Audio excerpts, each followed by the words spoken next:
The prison yard was on fire. Not with flames you could touch, but with noise, fear, and panic that spread faster than smoke. Men were shouting. Alarms were screaming. Guards were running in every direction. Helicopters circled above the walls like angry insects. This was day one of a prison riot that would last 9 days. And before it was over, an entire state would be afraid. The highest peak of this story came early. Very early. It came when the warden of the prison stood in a command room, staring at live camera feeds, and realized something that made his hands shake. The prison was no longer under state control. The inmates were. The prison sat in a quiet part of the state. From the outside, it looked calm. Tall walls. Barbed wire. Guard towers. People drove past it every day without thinking twice. Inside, it was different. Inside, anger had been building for years. The riot did not start with shouting. It started with waiting. Long lines for food. Broken showers.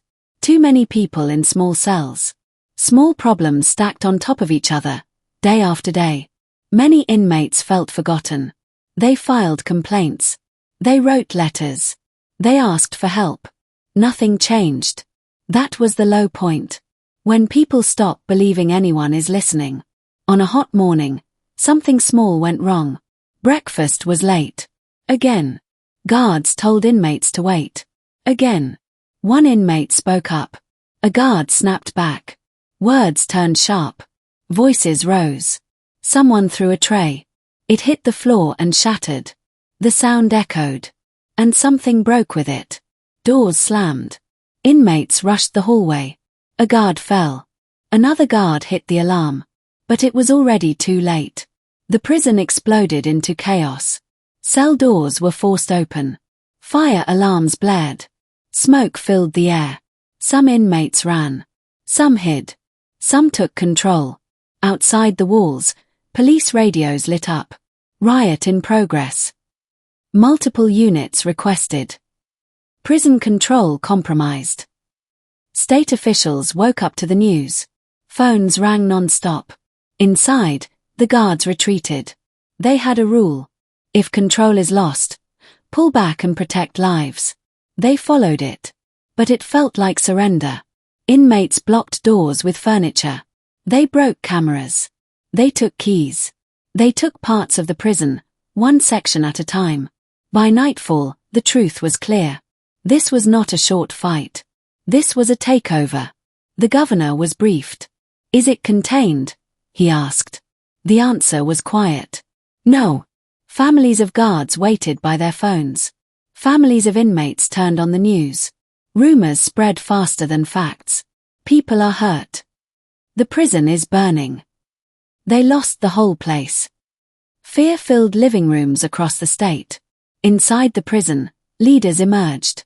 Not official ones. Inmate leaders. They spoke calmly. They gave orders. They told others to stay back. They knew what they were doing. That made things worse. Because this was not random anger anymore. It was organized. Negotiators arrived. They stood outside the walls with megaphones. Let's talk, they said. No one answered. The night was long. Lights flickered inside the prison. Shadows moved behind broken windows. Smoke drifted into the sky. On the morning of day 2, something shocking happened. A banner appeared in the yard, painted with sheets and torn fabric. 3 words, written large enough for helicopters to see. We are done. That was the moment the state realized this riot would not end quickly. And as the sun rose higher, a new message came through the radio. A guard, still trapped inside, had been taken hostage. Alive. But surrounded. The prison riot had just crossed a line. And no one knew how many days it would take to end. Day 2 began with silence. Not calm silence. Dangerous silence. The kind that means people are waiting. Outside the prison walls, police cars lined the roads. State troopers blocked exits. News vans parked on hills. Helicopters hovered low, their blades shaking the air. Inside, inmates were awake. They had not slept. Neither had the guards still trapped inside. The hostage was a young guard named Thomas Reed. He had been working his first year on the job. He was not hurt. Not yet. Inmates kept him in a classroom near the yard. They told him to sit. They gave him water. They told him to stay calm. That scared him more than yelling would have. Negotiators finally made contact. A voice came through a loudspeaker. "We want to talk," the state said. This time, someone answered. A calm voice. A voice that did not sound angry. "We want change," the voice said. That was the high moment. Because it meant this might be solved without more pain. The inmates made demands. Better food. Working toilets. Medical care. Less crowding. They also wanted one big thing. To be heard. The state listened. At least, it looked like they did. Meetings were planned. Papers were passed. Time was bought. But trust was gone. Day 3 came. Then day 4. The riot did not spread. But it did not end either. Inside the prison, life changed. Inmates took turns guarding doors. Some cooked food from what they found. Some cleaned areas they controlled. It felt strange. Almost normal. That scared everyone. The low moments came when stress grew. Arguments broke out. Not everyone agreed. Some wanted peace. Some wanted power. By day 5, tempers snapped. A fight broke out between inmates. It ended fast. But it showed the truth. Control was slipping. Outside, the governor faced pressure. Why hasn't this ended? People asked. Parents kept kids home from school.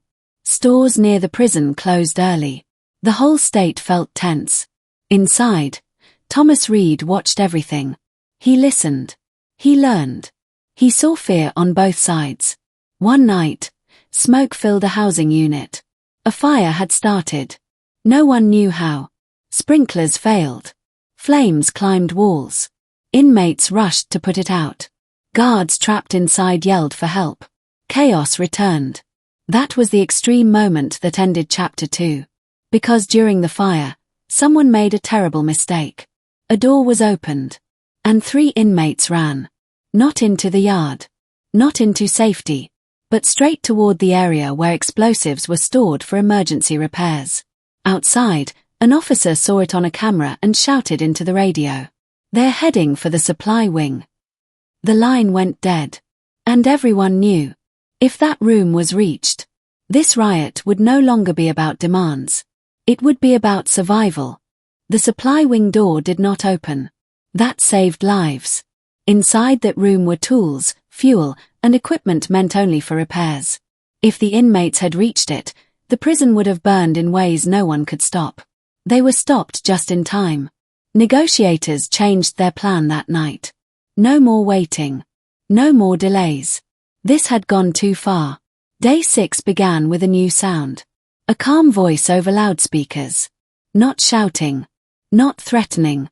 Just steady. "We can end this," the voice said. "No one else has to get hurt." Inside the prison, the inmate leaders met.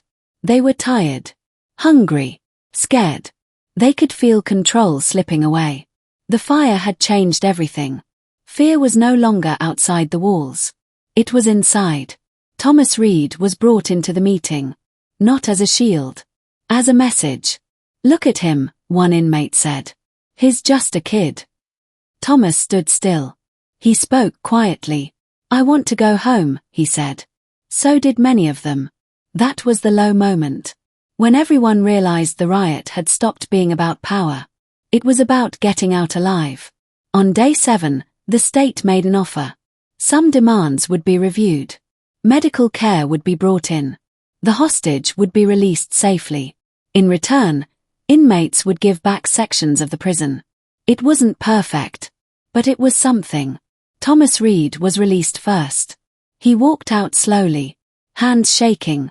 When he crossed the gate, people cheered. Some cried. The state breathed again. Day 8 was quieter. Sections of the prison were handed back. One hallway. Then another. Guards moved carefully. Inmates stepped away. Tension still hung in the air. Everyone knew one mistake could restart everything. The final standoff came early on day 9. Only the yard remained under inmate control. Leaders stood together. Helicopters hovered above. Rain fell lightly. The state made one last promise. End this now, they said. And no one else will suffer today. The inmates looked at each other. They were exhausted. They were afraid. They were done. One man stepped forward. He raised his hands. Then another. Then dozens more. The yard emptied slowly. No rush. No chaos. Just people walking away from something that had gone too far. The prison was back under control. After 9 days. The state was not the same. Neither was the prison. Investigations followed. Reports were written. Changes were promised. Some were kept. Some were not. Thomas Reed left the job. He said he couldn't forget the silence. The waiting. The fear. Families talked about those 9 days for years. Where they were. What they heard. How close it felt. The prison riot ended without the worst outcome. But it left scars. On walls. On people. On trust. The riot lasted 9 days. And for 9 days, an entire state learned how thin the line is between control and chaos. That is the end of the story.